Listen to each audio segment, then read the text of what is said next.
Bismillahirrahmanirrahim. Assalamualaikum warahmatullahi wabarakatuh. Waalaikumsalam warahmatullahi wabarakatuh. Gimana nih kabar kalian hari ini? Alhamdulillah. Baiknya gimana nih? Baik. Pusing nggak pelajarannya? Pusing. Emang habis ngapain? Kimia. Terus? Udah. Ada tadi pakai ya? Iya. Oke. Emang tadi habis ngapain kimianya? Belajar tentang tata senyawa apapun sama iso.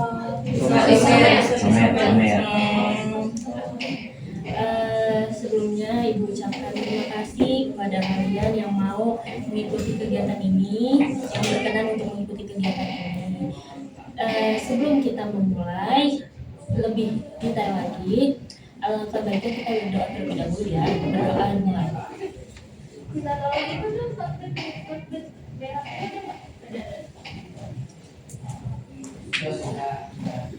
selesai. Oke. Sebelumnya ada yang udah tahu belum apa itu bimbingan kelompok?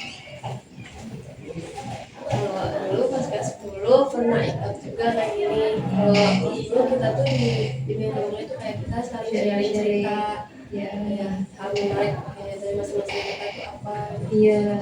Jadi kita saling sharing gitu. Kalau ada masalah juga di sharing gitu. Sebelumnya yang belum tahu, Ibu bisa menjelaskan kembali ya apa itu bimbingan kelompok. Jadi bimbingan kelompok adalah salah satu jenis layanan yang ada di bimbingan konseling yang dimana dilaksanakan kepada sejumlah orang atau sekelompok orang dengan memanfaatkan dinamika kelompok yang dimana bertujuan untuk mengetahui pemahaman baru serta pengalaman yang akan kalian dapatkan dari bimbingan kelompok ini. Nah, nantinya kalian diharapkan untuk aktif untuk mengikuti kegiatan bimbingan kelompok ini. Oke? Nah, selain itu juga tata pelaksanaan bimbingan kelompok ini seperti sekarang kita ini duduk setengah lingkaran atau berhadapan seperti ini, yang dimana saya sebagai pemimpin kelompok dan kalian sebagai anggota kelompok yang jumlahnya sekitar 8-12 orang, tapi saya ngambilnya 8 orang. Oke. Nah, habis itu ada beberapa aturan yang harus kalian patuhi dan harus kalian pahami. Di sini dalam kegiatan bimbingan kelompok, yang pertama, kalian secara sukarela mengikuti bimbingan kelompok ini tanpa adanya paksaan. Betul? Dengan kalian sendiri nggak? Ya. Selain itu juga dalam bimbingan kelompok ini kalian diharapkan untuk terbuka tanpa ada yang ditutup-tutupi. Maksudnya tanpa malu-malu untuk mengungkapkan apa yang ingin kalian ungkapkan.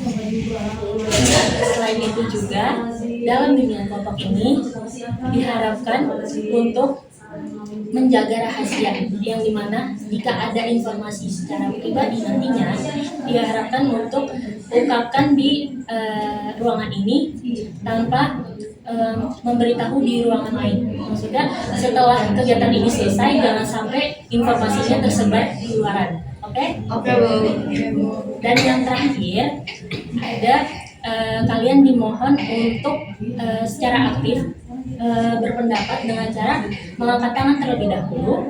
Lalu ketika ada temannya yang sedang berbicara, dimohon untuk tidak memotong pembicaraan temannya yang lain. Oke? Oke, Bu. Ada yang dapat paham?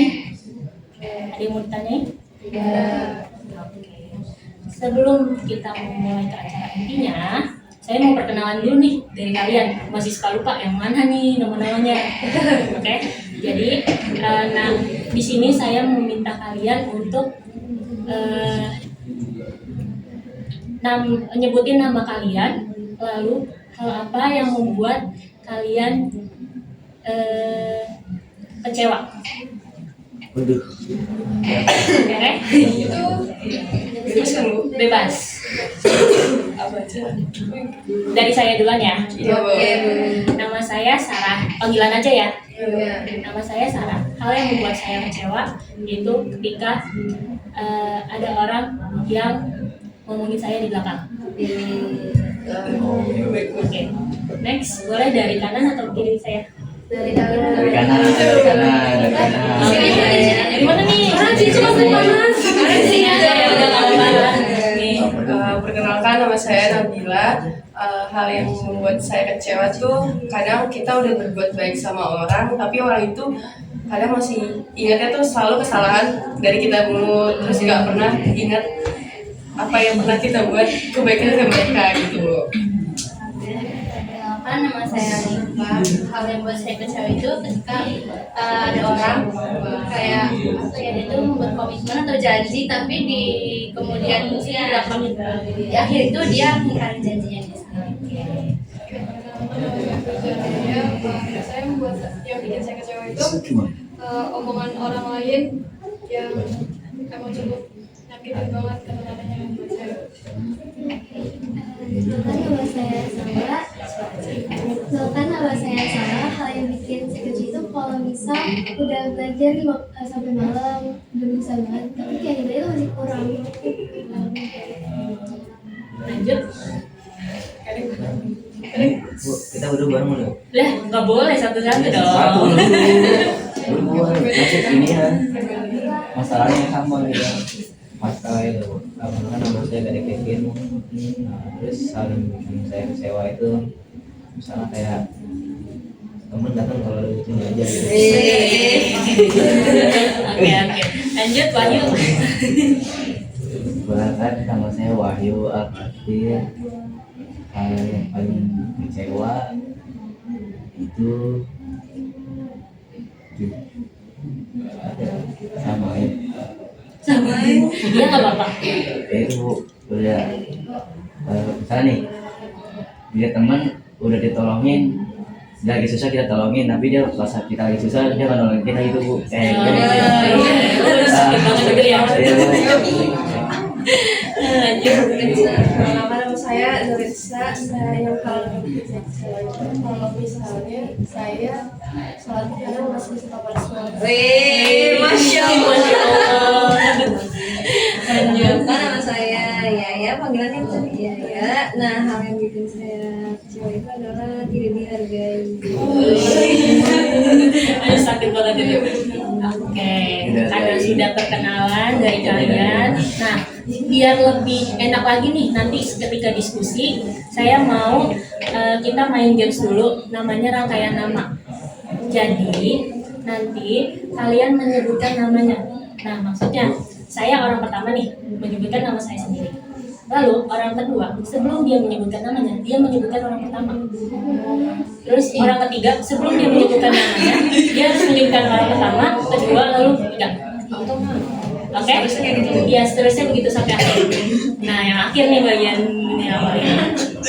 Atau enggak saya yang terakhir deh. Ya, mau dari kanan atau dari kiri? Kanan,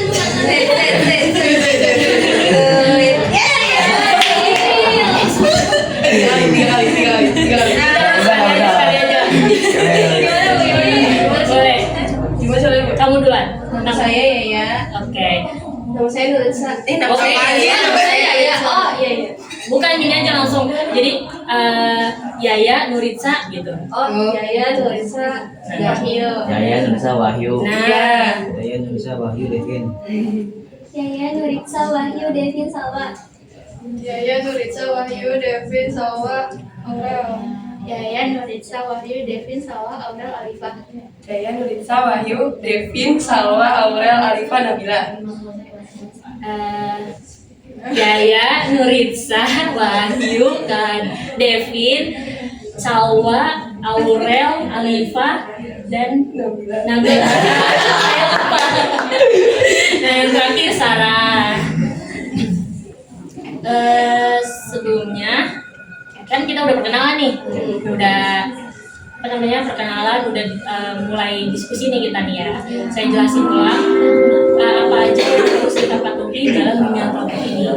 Yang pertama, dalam bimbingan kelompok ini sekalian secara sukarela menyampaikan pendapatnya, secara sukarela tanpa adanya paksaan.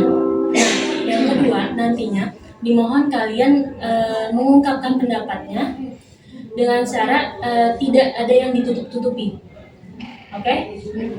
Nah, yang ketiga, ketika nanti terdapat informasi secara pribadi, dimohon untuk menyimpannya secara pribadi, menyimpannya secara baik-baik. Jangan sampai setelah kegiatan bimbingan kelompok ini pembahasannya terdengar di luaran ruangan ini. Oke? Dan yang terakhir, ketika kalian ingin berpendapat, dimohon untuk mengangkat tangan terlebih dahulu. Dan apabila ada teman kalian yang ingin berbicara, mohon untuk tidak memotong pembicaranya. Oke?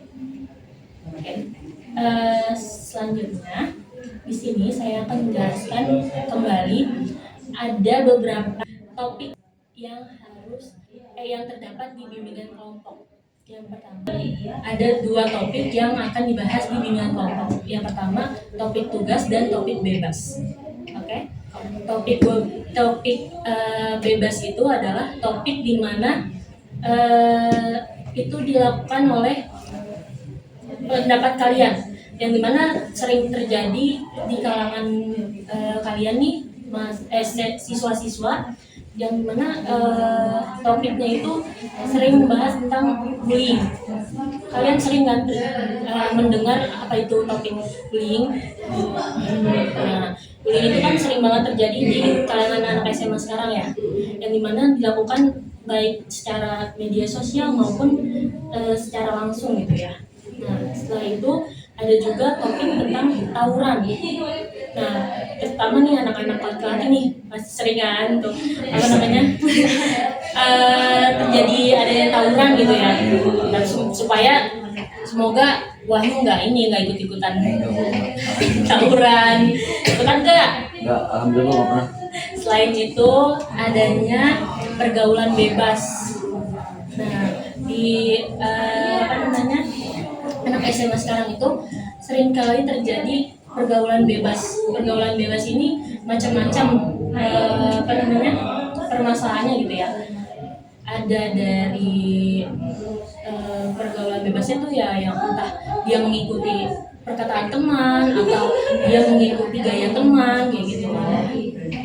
Nah, selanjutnya topik tugas. Topik tugas adalah topik yang sudah saya tentukan, yang dimana saat ini saya akan membahas tentang stop playing victim, mulai kendalikan hidupmu. Oke?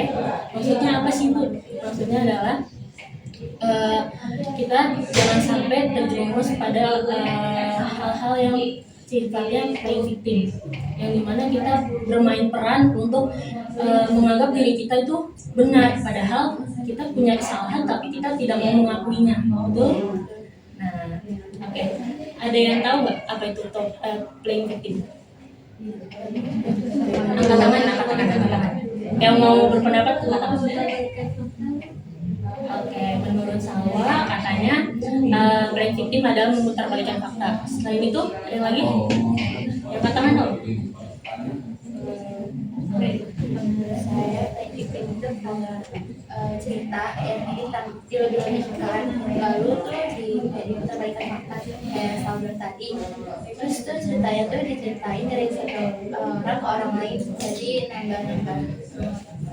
Oke, menurut Alifa katanya playing victim itu adalah memutarbalikkan fakta. Jadi dia tidak menceritakan apa yang sebenarnya terjadi. Dia malah menambah-nambahkan pembicaraan tersebut pada orang lain. Nah, selanjutnya ada lagi? Oke, betul yang dikatakan oleh Salwa tadi dan Alifa tadi, bahwasannya playing victim itu seringkali terjadi oleh masa remaja sekarang ini, yang dimana playing victim dia seringkali menganggap bahwa dirinya itu harus benar gitu loh. Nah, dia padahal salah, tapi dia tidak mengakui kesalahan itu. Justru dia menambah-nambahkan apa yang seharusnya tidak ada di situ. Oke? Nah, ada yang tahu nggak apa itu faktor-faktor dari playing victim? Dia ingin merasa dirinya benar dan cemas juga gitu. Oke, menurut Yaya katanya ingin dianggap benar dan ingin dicap baik. Selanjutnya ada yang lagi? Boleh? Iya? Ingin divalidasi perasaannya. Oke, menurut Salwa katanya ingin divalidasi perasaannya. Ada lagi? Ayo yang laki-laki dong. Mana nih? Enggak ada. apa ya, nggak mau dibilang salah, itu kalau dia nggak mau mengakui kesalahan itu pastinya. Menurut Devin katanya dari faktor apa namanya, dia tidak mau mengakui kesalahannya, betul? Dia apa tadi bilangnya? Nggak mau mengakui kesalahan. Tidak mengakui kesalahan. Ada lagi? Ya. Menurut saya faktor dari penyebab victim itu karena keluarga lingkungannya gitu, kayak dia tuh punya teman ataupun keluarga yang nggak support sama dia, terus dia tuh jadi kayak merasa kurang, dan dia tuh butuh validasi dari orang lain. Jadi dia Oke, tadi katanya menurut Arifah faktornya itu bisa terjadi dari lingkungan keluarganya juga. Dia tidak ada validasi perasaan dari keluarganya, jadi dia mencari perasaan tersebut dari orang lain. Betul? Betul. Oke. Nah, di sini ada beberapa faktor dari playing victim itu sendiri. Yang pertama adalah adanya individualis narsistik. Jadi dia pengennya tuh dianggap wah sama orang lain. Dia pengennya dianggap lebih oleh orang lain. Padahal dari dia playing victim itu justru membuat pikiran-pikiran negatif yang ada dalam dirinya. Maksudnya tuh kayak dari playing victim itu malah justru ngebuat dirinya ngerasa, aduh dari perbuatan ini kayak gimana ya, kayak gitu nantinya dia tanpa pikiran seperti itu loh. Nah, yang kedua adanya tekanan batin dari kecil, dari masa kecil. Mungkin orang-orang yang melakukan playing victim itu dia melakukannya karena dasar dia tidak memiliki apa ya, sosok atau orang terdekat yang bisa mendengarkan cerita dia. Jadi dia butuh validasi dari orang lain, betul yang dikatakan Salwan tadi. Nah, selain itu juga orang-orang yang playing victim biasanya terjadi karena dia adanya kekecewaan antara orang lain. Maksudnya dia dapat kecewaan dari orang lain, betul nggak? Nah, jadi dia membalas dendam ke orang lain lagi gitu. Nah, yang terakhir, dia dapat pola asuh yang salah sejak dini. Jadi orang tuanya kayak kurang dekat sama dia mungkin, atau dia dia kurang untuk komunikasi sama orang terdekatnya, ya nggak? Nah, selain faktor-faktor, mungkin kan pasti kan ada tuh yang namanya ciri-ciri dari playing victim itu sendiri. Boleh? Ada yang mau berpendapat? Ciri-ciri orang playing victim? Boleh? Kalau menurut saya ya, playing victim itu kayak misalnya nih dia melakukan kesalahan itu, tapi kalau misalnya dia mau cerita ke orang lain, dia itu menganggapnya oh enggak, bukan gua kok, ini dia nih gitu. Menurut saya Oke, iya betul yang dikatakan oleh Nurisa, bahwasannya orang yang playing victim itu biasanya dia tidak mengakui kesalahan, dia Tidak. malah melempar kesalahan ke orang lain gitu. Oh iya, jadi dia tidak mengakui kesalahannya, tapi dia malah justru melempar ke orang lain. Iya. Dia tidak.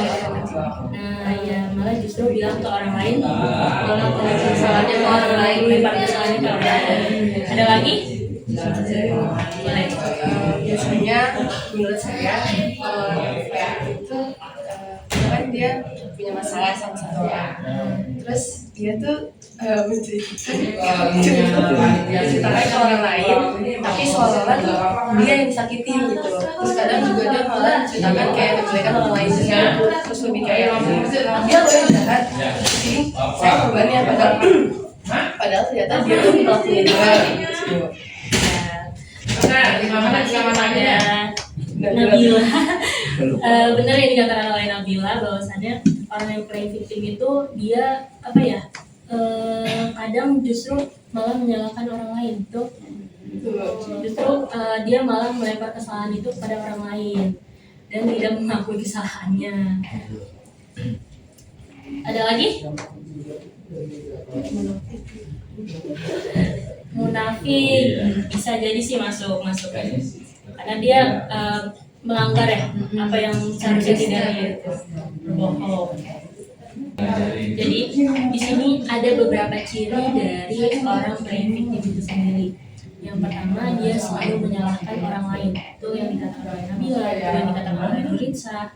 Bahwasanya orang yang playing victim itu dia selalu menyalahkan orang lain. Dia tidak pernah mengakui atau memvalidasi kesalahan itu. Padahal itu dari kesalahan itu dia mengakui kesalahan itu malah melempar itu ke orang lain. Nah, orang yang playing victim itu juga dia sulit menerima kritikan, betul nggak? Dia kekeh dengan pendiriannya. Nah, oleh karena itu dari apa ya orang playing victim itu dia lebih menganggap dirinya benar gitu. Nah, yang ketiga itu dia sering membesar-besarkan masalah. Betul. Iya betul. Oke, dari membesar-besarkan masalah itu justru kayak sebenarnya kan dia permasalahan itu hal kecil ya, tapi dia besar-besarkan dan jadi bikin ruwet, bikin tambah masalah baru gitu kan. Nah, selain itu juga orang yang playing victim dia tidak bisa mencari solusi, ya kan? Justru dia apa ya? Justru dia itu malah mencari kesalahan itu di orang lain gitu. Iya. Nah, terakhir, Ibu mau tahu dong dampak dari playing victim itu sendiri, boleh? Ya. Dampaknya nggak punya teman. Yang kedua, dijauhin sama orang-orang terdekatnya, terus nggak dipercaya orang. Gitu. Munculnya masalah-masalah baru dia. Kalau misalnya dia playing victim kan kayak Nyuapkan sih. pokoknya bikin dia nambah masalah baru aja gitu. Nah, iya. Itu yang dikatakan oleh Nabila, yang dikatakan oleh Aurel, bahwasanya orang yang playing victim itu memiliki dampak besar. Dia tidak dijauhin oleh orang lain, dia tidak dipercaya oleh orang lain lagi, dia malah menambah-nambahkan permasalahan itu dalam dirinya, dia malah nambahin dirinya menjadi lebih kayak kompleks lah permasalahannya gitu ya. Udah permasalahan di sekolah, di rumah, tambah lagi dengan dia melakukan playing victim itu sendiri. Oke. Ada lagi yang ingin berpendapat? Bikin dia stres. Itu dampak dari playing victim itu sendiri membuat dirinya menjadi stres. Di sini kita main games dulu. Ada yang tahu cara main Uno Stako kan? Tahu. Oke, mau dimulai dari kanan saya atau dari kiri saya? Jangan aja kan. Kok gitu sih ya? Ayo, iya boleh. Aduh. Makan tengahnya. Dari mana tuh dari itu? Mana sih? Kayak hijau tadi. Ya, pegang. Buka dong. Nah, itu ada pertanyaannya, boleh dibuka dulu. Saya jawab. Oh, bilang. Kalau teman kamu playing victim, kamu bakal nasihatin atau biarin? Saya menurut saya pertama pasti kita bakalan nasihatin. Cuman kalau lama-lama dia yang nggak dengar, nggak bisa ngedengerin pendapat dari kita, saran dari kita, terus apa bantuan dari kita, ya mungkin lama-kelamaan pasti saya juga capek Bu. Terus juga berarti ya dia harus menjalankan menyelesaikan masalahnya sendiri dengan dirinya dia sendiri gitu sih Bu. Oke, terima kasih ya untuk Nabila. Lanjut.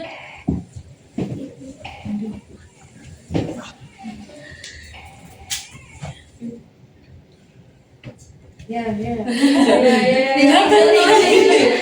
Udah. Kamu boleh dibenerin Bu? Boleh lah. Soalnya ada pertanyaan. Nice. Oke. Pertanyaannya. Apa hal kecil yang sering kamu lupain dan datang dalam tes? Kalau saya jujur ya Bu, kalau saya kurang suka kayak begini. Saya dari pribadi saya kurang suka kayak bayi suatu apa ya kayak perasaan saya biar kelihatan dramatis. Oh, jadi kamu nggak mau orang lain tahu perasaan Iya, kamu. karena nanti saya itu berpikir kayak nanti kalau saya begini orang lain itu mikir saya itu kayak iya apaan sih nih orang freak banget kayak gitu. Oh. Jadi saya itu Lebih suka mendem sendiri ya? Aku Oke, terima kasih ya Alifah. Lanjut, Aurel.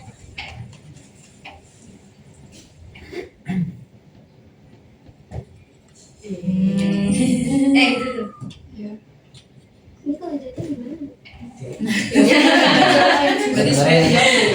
dengerin. Waktu teman kamu sukses, kamu lebih sering bilang keren banget atau iya wajar? Wajar sih dia mah. Kalau menurut saya, saya bakal bilang, saya bakal apresiasi dia sih Bu, kayak keren banget sama pencapaian dia yang dicapai gitu. Coba kalau ngelihat nilai penampilan lebih tinggi gimana? Bilangnya apresiasi dong. Coba. Keren banget Developer. Oke, terima kasih untuk Aurel. Lanjut. Developer. Udah, adiknya. Ada nggak? Ada. Apa yang kamu anggap Kencengin dong. sabar? Apa yang dulu kamu anggap kekurangan tapi ternyata membuatmu Buat apa? membuatmu unik? Ulang coba. Hal apa yang dulu kamu anggap kekurangan tapi ternyata membuatmu unik? Kekurangan dalam diri kamu mungkin, tapi ternyata sekarang membuat kamu unik. Nganggap kamu keren gitu. Iya, tinggi badan saya sih Bu. Dulu saya insecure banget, tapi sekarang kayak lucu aja Bu.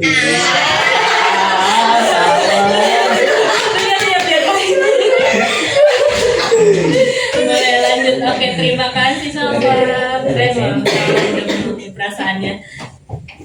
Iya, ngancur deh. Ya lanjut. Iya, gak boleh gitu lagi jangan. Itu sih. Wah.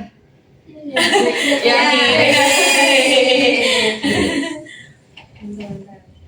Jangan getar gitu.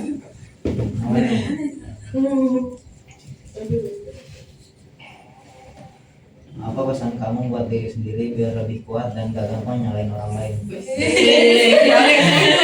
Coba dong.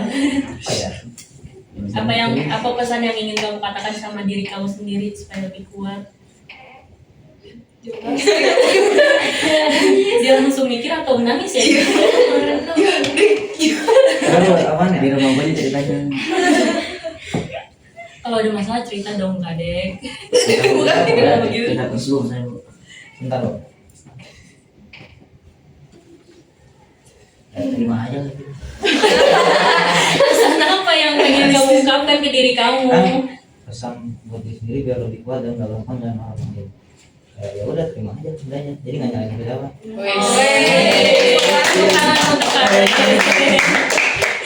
Lanjut, Wahyu.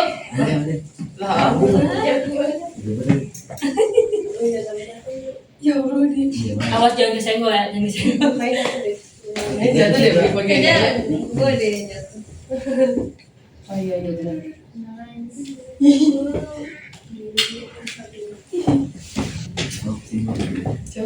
Bacain dong. Saya ngumpet-ngumpet gitu. Kalau kamu dikasih pilihan jujur tapi malu atau nulis tapi aman, kamu pilih yang mana? Ayo lo yuk. Jujur tapi malu. Ayo. Jadi di sini ngetes untuk Wahyu playing victim apa enggak nih? Udah main apa nih? Nulis tapi aman bu. Kenapa alasannya? biar disalahin. Wah, berarti ini bahaya nih Wahyu, bahaya nih.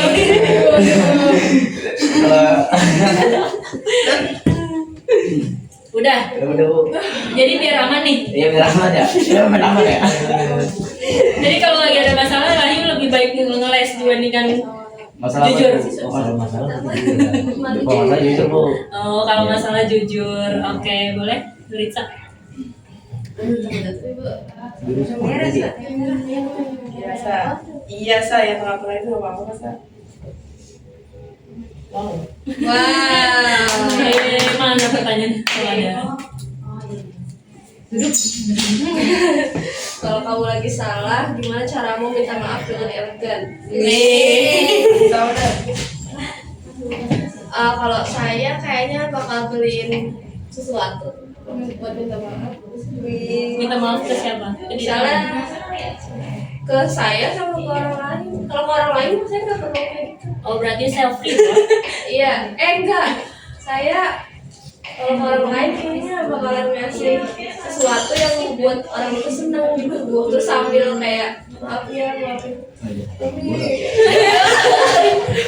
Jadi nanti kalau misalnya Nuritsa lagi ada kesalahan sama kamu gitu ya? Bener ya? Iya, bener. Bener. Oke lanjut yang terakhir nih. Gimana sih? Ya ungu. Oh iya, Bisa.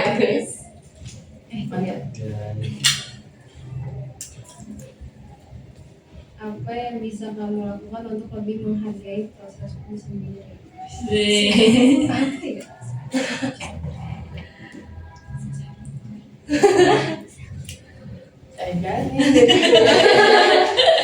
Apa dong? Apa ya? Ya udah self reward. Kalau dari kamu? Terima kasih aja sih sama diri sendiri. Udah gitu doang. Oke, terima kasih untuk Yaya. Ini mau sampai ambruk atau udah selesai? Mau sampai ambruk. Oke, boy. Kenapa Ibu mau dengar komitmen apa yang ingin kalian katakan dari topik playing victim ini? Komitmen apa yang ingin kalian katakan pada diri kamu agar tidak terjerat pada playing victim? Boleh.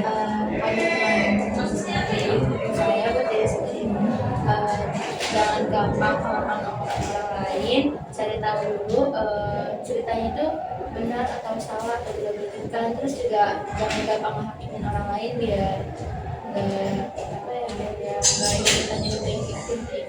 Oke, terima kasih untuk Arifah. Selanjutnya siapa lagi? Iya. Usaha jadi diri sendiri yang kalau di dekat teman mau teman dekat ataupun enggak kita tetap jadi orang yang kayak udah ini diri saya sendiri gitu. Terus kalau berusaha mau yang bener aja sih Bu gitu. Kalau misalkan emang kita dekat sama orang yang anggap playing victim ya mungkin kita bisa buat dengerin ceritanya, tapi kalau buat menanggapi atau mendukungnya kayaknya harus cari tahu dulu gitu. Jadi tahu permasalahannya sebelum kalian berpindah. Oke, lanjut. Siapa lagi? Ditutup deh. Coba dari Wahyu. Komitmen apa pada diri kamu agar tidak terjerat ke playing victim ini? Oh, yang lain dulu. Boleh dari Yaya. Kalau saya nggak usah ikut campur sama orang lain. Oke, kata Yaya, nggak usah ikut campur dengan orang lain. Boleh dari Nuritsa. Saya jujur sama perasaan sendiri aja sih.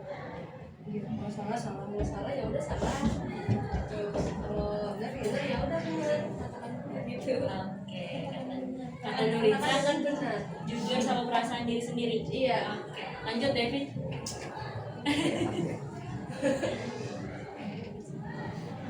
Ya ngomong apa adanya sesuai fakta aja, maksudnya ngapain kalau jadi kamu. Oke, kata David, kita harus ngomong sesuai faktanya tanpa ditambah-tambahin. Oke, lanjut. Sama. Saya selalu sih kayak yang lainnya jangan gampang percaya sama orang itu sebelum kita Lanjut. Selesai masalah sendiri aja sih, nggak usah minta orang lain buat buat ikut campur gitu. Oke. Masa Wahyu, sendiri. mau jawab nggak? Jangan terlalu ngurusin masalah orang lain Bu. Aduh, jangan ngurusin masalah orang lain, ngurusin masalah sendiri aja dulu gitu. Oke. Sebelumnya terima kasih kepada kalian sudah mau berpendapat, sudah mau mengeluarkan pendapatnya dari diri kalian sendiri. Ibu mau dengar satu orang pesan dan kesan mengikuti bimbingan kelompok ini. Kesan dan kesannya selama kalian mengikuti kegiatan kelompok. Boleh katakan? Jadi Bu, Iya, boleh. kesan dan pesan saya kan kita mengikuti kegiatan bimbingan kelompok ini kesannya menyenangkan, bisa mengeluarkan apa yang ada di hati kita, kayak mana pendapat dari diri kita tentang femininity sendiri. Terus kesannya kedepannya kita harus belajar buat jadi orang yang berhati juga, terus dalam berpendapat dan dalam berperilaku, terus juga harus tetap apa ya, sama-sama jadi orang yang bisa jadi yang lebih baik lagi buat teman-temannya gitu. Oke, terima kasih ya. Sudah mengeluarkan kesan dan kesannya selama mengikuti kegiatan ini. Karena tadi kita sudah berdoa di sebelum kegiatan, apa baiknya kita berdoa dahulu sebelum kita menutupi kegiatan ini. Oke? Doa mulai.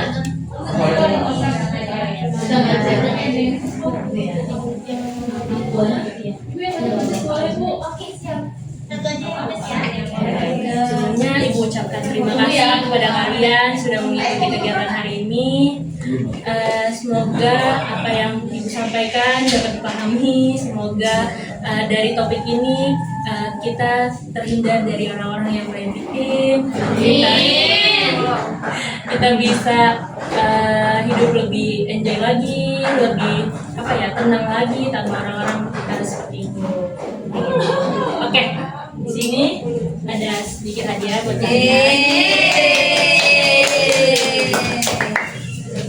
Tapi kalian mau isi ini dulu, harus isi ini dulu. Ya udah nanti di kelas tapi kasih ke saya pulang sekolah. Oh iya, boleh. Atau jam 1.